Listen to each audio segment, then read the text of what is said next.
Bonjour les amis et bienvenue. Donc aujourd'hui on va faire une présentation et surtout un point de l'ensemble roulant qui est derrière moi.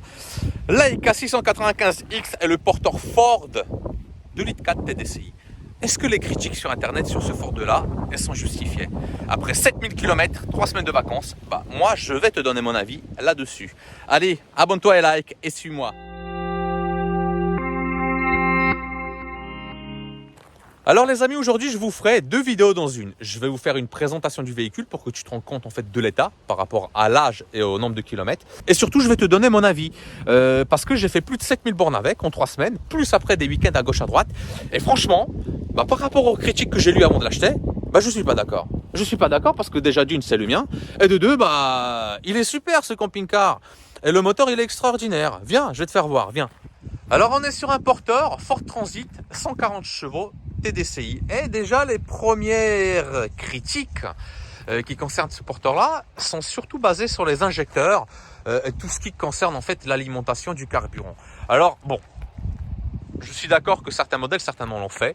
Ce qu'on peut vérifier avant l'achat de ce véhicule-là, c'est déjà sur le site Ford en fait, il y a une rubrique, on peut regarder les rappels. Donc c'est ce que j'avais fait avant de l'acheter.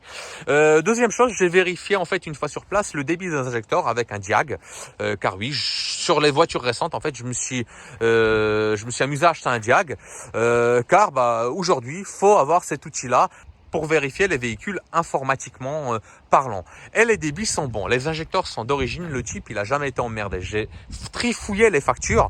Il y a rien. Il y a eu le pont qui a été changé, enfin le volant moteur, si tu veux. Mais il y a rien qui concerne les injecteurs. Le véhicule roule super bien. Il consomme pas ou il surconsomme pas du carburant par rapport à la taille. On est quand même sur un véhicule qui fait plus de 3 tonnes. Donc les Laika, ils sont assez lourds et ils sont souvent en surcharge.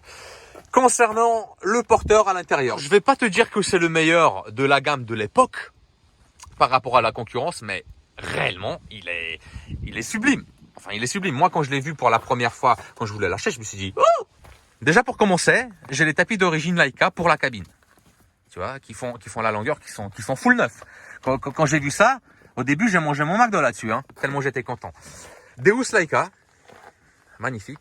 Ce qui est dommage, par contre, c'est que sur les accoudoirs, j'ai pas de housse. Alors, je sais pas s'il y avait des housses d'origine qui ont été enlevées ou tout simplement, ils mettent pas de housse parce que c'est hyper chiant à poser dessus. En tout cas, j'ai une petite usure qui est là. Le véhicule, il a 77 697 km. Et c'est vrai que c'est dommage, mais par rapport à l'âge, je comprends que ça soit usé. Au niveau du volant,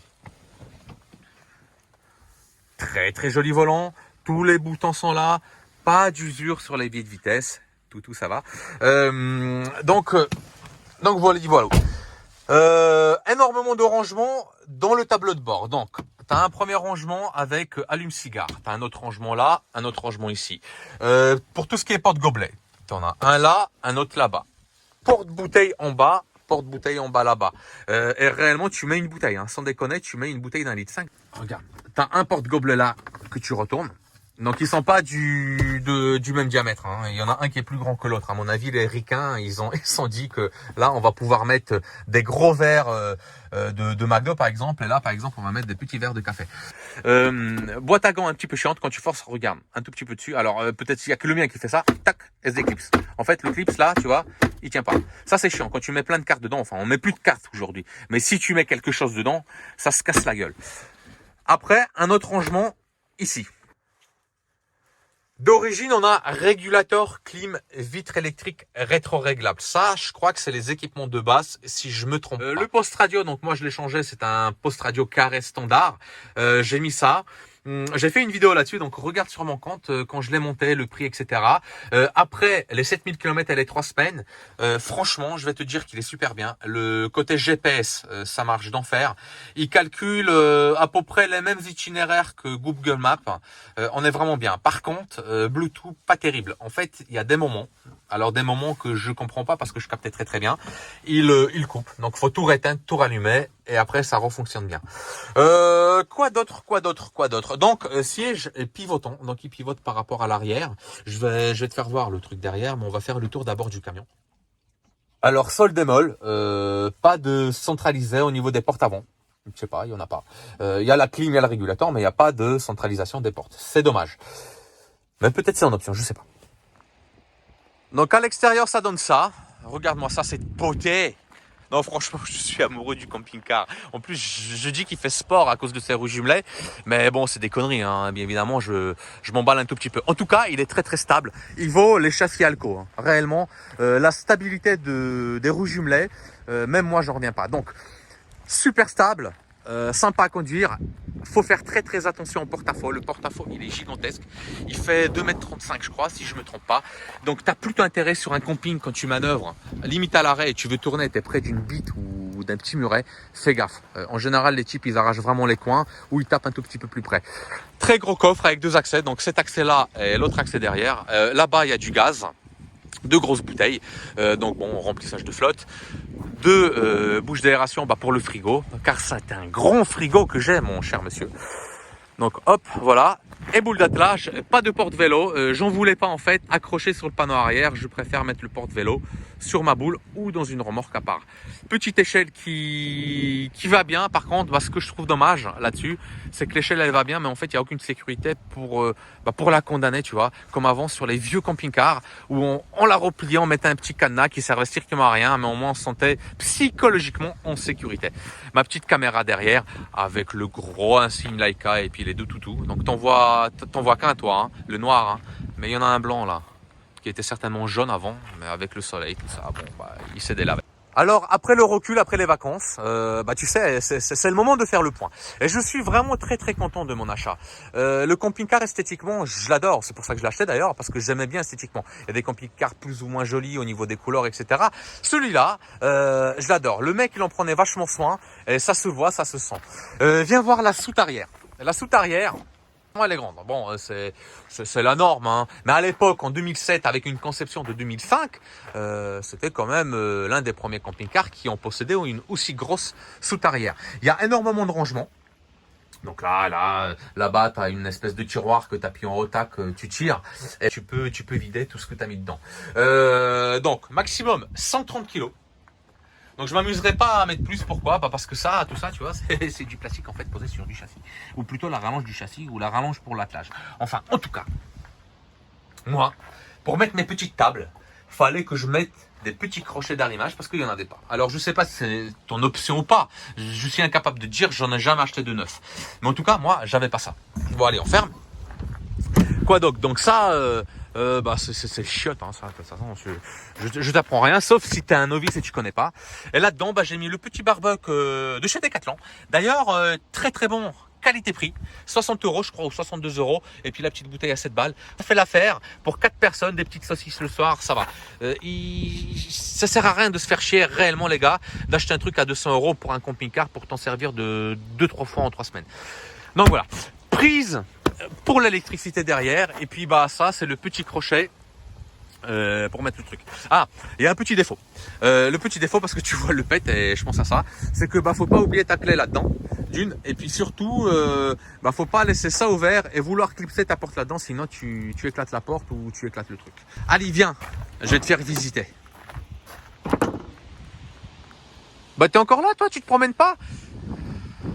Alors on va aller à l'intérieur, pour commencer, moustiquaire, avec une petite poubelle.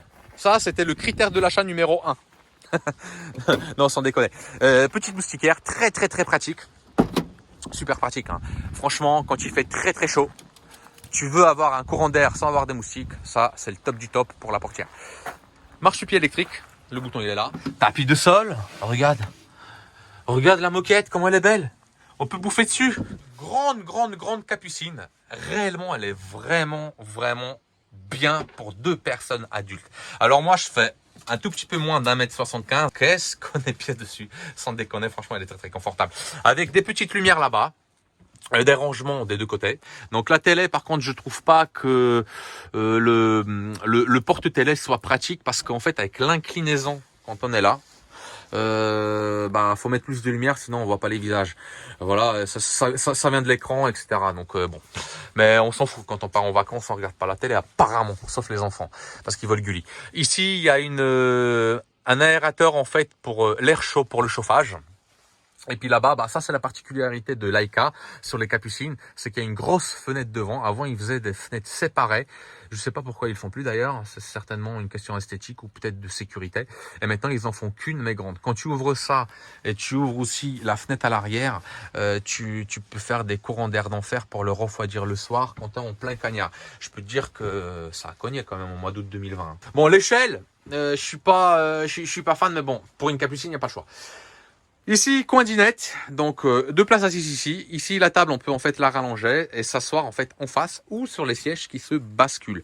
Nous, on était 4, donc c'était très très pratique pour 4 personnes. Pour tout ce qui est dodo, on a dormi là et les enfants ont dormi là. Ici, on s'en est pas servi, mais apparemment, on peut, ça peut devenir un plumard et ça peut devenir un plumard. Quoi d'autre? Énormément de rangements. Vraiment beaucoup de rangements. Le seul défaut que je pourrais dire pour les rangements, c'est juste ça en fait. Il manque une séparation. Il manque une séparation des placards. Parce que quand tu mets tes fringues dedans, que ça soit en horizontal ou vertical, c'est vraiment dommage.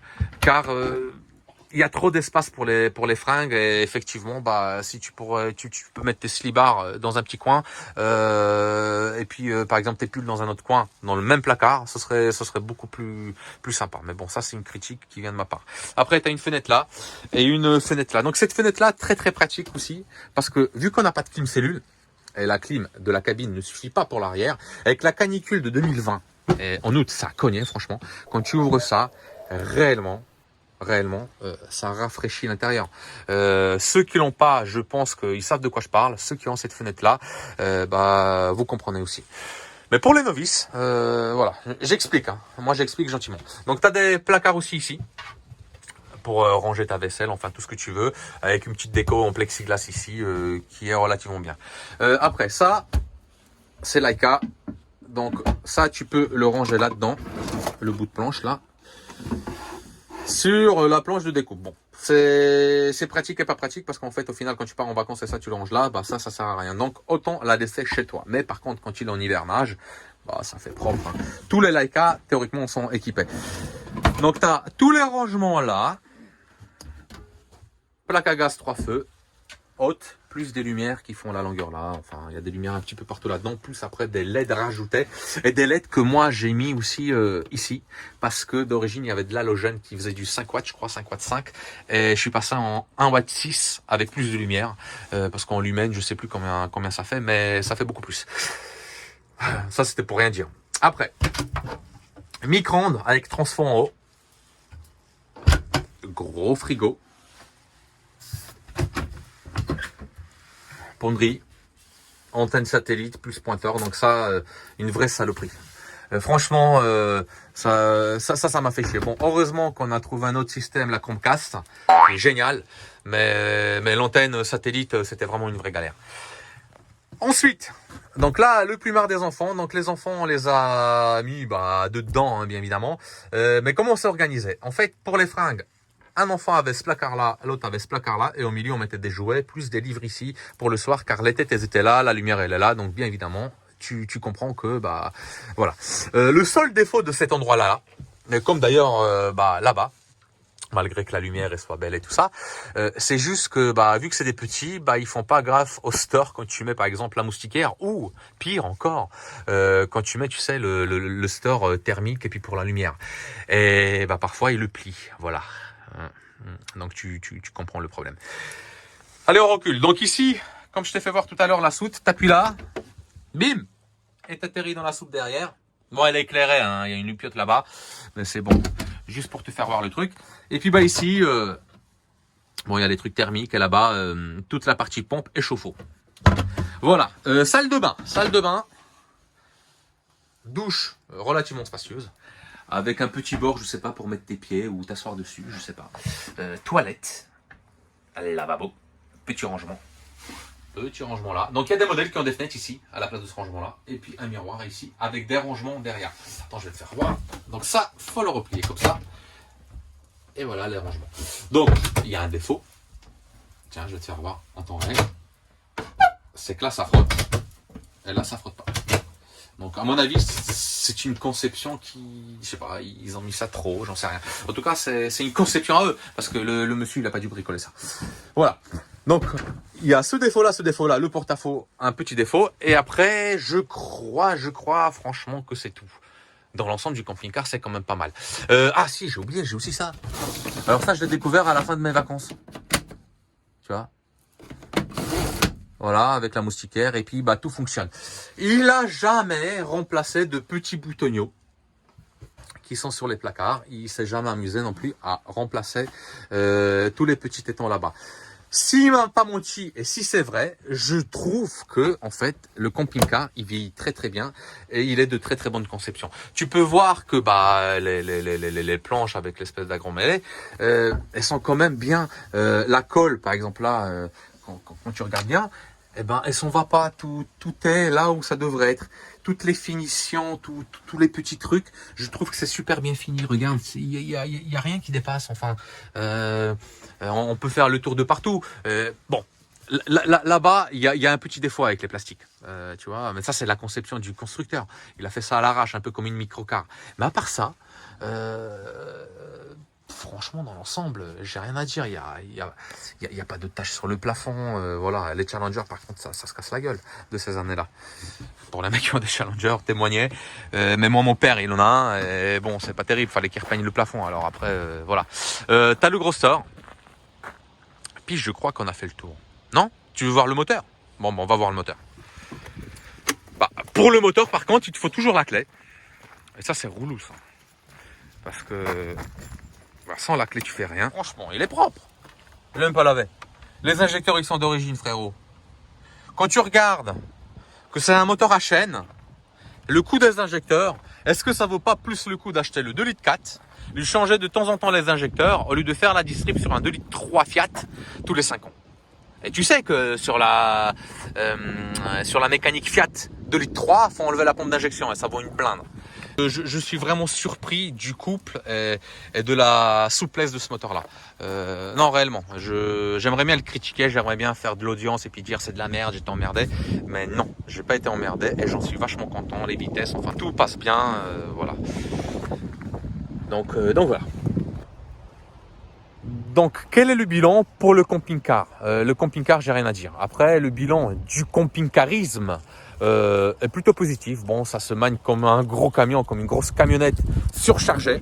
Donc, malgré que le moteur soit souple, malgré qu'il tienne mieux la route que les autres, ça reste quand même un véhicule lourd. Il faut faire attention à sa hauteur, il faut faire attention à sa largeur, surtout dans le sud de la France. Alors, je te dis tout de suite, j'ai fait 7000 bornes. Je les ai pas que fait en France. J'ai fait la France, j'ai fait l'Italie, j'ai fait la Suisse, j'ai fait l'Autriche, l'Allemagne, la Pologne. J'ai fait les autoroutes allemandes. Ça prend plus de 130 en pointe si tu le pousses vraiment, mais ça se lance bien chargé. Et c'est vrai que c'est pas très prudent, mais c'est possible. Il est là, il n'est pas tombé en panne. Donc quelque part, s'il est passé dans mes mains, et tout le monde le connaît, il est fiable. Voilà. Je finis cette vidéo, j'espère que ça t'a plu. Abonne-toi et like, mets la cloche de notification. Et puis bah le vent se lève, je suis obligé de finir la vidéo. Allez, bisous et à bientôt. Salut.